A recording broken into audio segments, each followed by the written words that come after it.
À l'arrivée de l'hivernage, le décor des villes change, les eaux stagnantes se multiplient, favorisant la prolifération des moustiques et suscitant de vives inquiétudes chez les populations.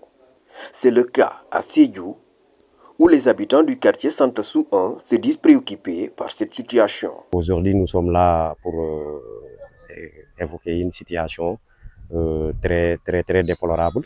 Donc, depuis des années, nous vivons ces fléaux ici.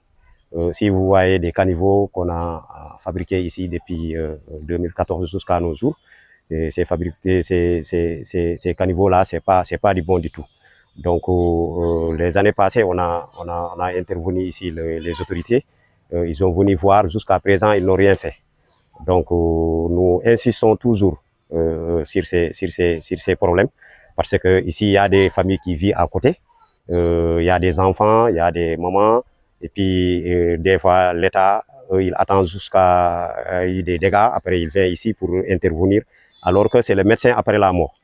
Ils interpellent le maire afin qu'il se rende sur les lieux pour constater de visu l'état des caniveaux et prendre des mesures urgentes pour y remédier. On appelle monsieur le maire voilà, pour qu'il puisse régler ces situations-là.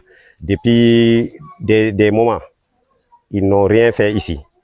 S'il vient, il regarde, après il retourne dans l'autre préoccupation. Alors que les familles qui vivent à côté, toujours, ils ont des situations très délicates.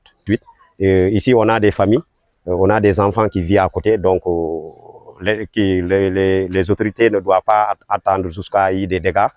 Après, il vient ici pour faire après le médecin après la mort. Selon les riverains, cette situation menace de plus en plus leur bien-être et fait craindre à des risques sanitaires liés à la stagnation des eaux.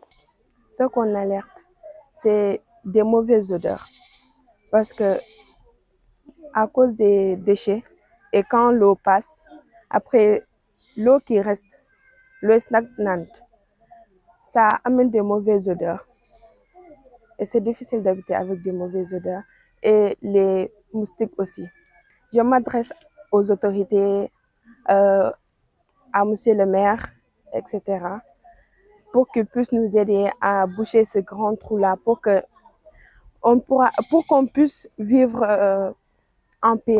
Face à l'urgence, les populations lancent un appel aux autorités municipales afin que des solutions durables soient apportées pour préserver leur cadre de vie et leur santé.